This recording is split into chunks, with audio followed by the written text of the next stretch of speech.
गिलहरी और बुद्ध की कहानी। भगवान बुद्ध आत्मज्ञान की खोज में तपस्या कर रहे थे। उनके मन में विभिन्न प्रकार के प्रश्न उमड़ रहे थे। उन्हें प्रश्नों का उत्तर चाहिए था, लेकिन अनेक प्रयासों के बाद भी उन्हें सफलता नहीं मिली।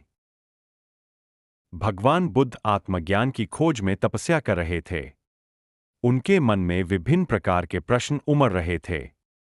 उन्हें प्रश्नों का उत्तर चाहिए था, लेकिन अनेक प्रयासों के बाद भी उन्हें सफलता नहीं मिली।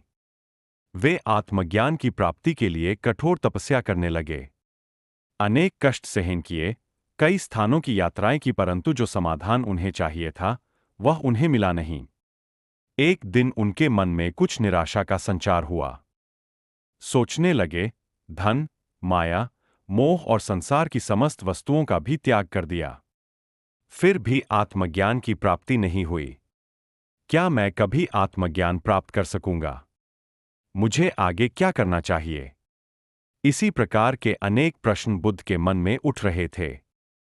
तपस्या में सफलता की कोई किरण दिखाई नहीं दे रही थी, और इधर बुद्ध ने प्रयासों में कोई कमी नहीं छोड़ी थी। वे उदास मन से इन्हीं प्रश्नों पर मंथन कर रहे थे। इसी दौरान उन्हें प्यास लगी।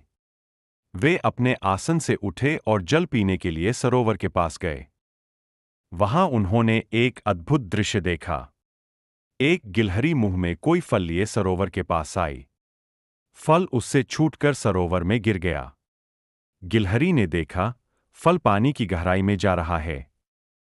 गिलहरी ने पानी में छलांग लगी दी। उसने अपना शरीर पानी में भिगोया और बाहर आ गई। बाहर आकर उसने अपने शरीर पर लगा पानी झाड़ दिया और पुनः सरोवर में कूद गई। उसने यह क्रम जारी रखा। बुद्ध उसे देख रहे थे, लेकिन गिलहरी इस बात से अनजान थी। वह लगातार अपने काम में जुटी रही। बुद्ध सोचने लगे, ये कैसी गिलहरी है? सरोवर का जल यह कभी नहीं सुखा सकेगी, लेकिन इसने हिम्मत नहीं हारी। यह पूरी शक्ति लगाकर सरोवर को खाली करने में जुटी है। अचानक बुद्ध के मन में एक विचार का उदय हुआ, यह तो गिलहरी है, फिर भी अपने लक्ष्य को प्राप्त करने में जुटी है। मैं तो मनुष्य हूं। आत्मज्ञान प्राप्त नहीं हुआ तो मन में निराशा के भाव आने लगे। मैं पुनः तपस्या में जुट जाऊंगा। इस प्रकार महात्मा बुद्ध ने गिलहरी से भी शिक्षा प्राप्त की और तपस्या में जुट गए।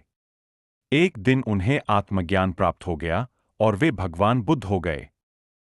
अगर कहानी पसंद आई हो तो प्लीज़ लाइक एंड सब्सक्राइब।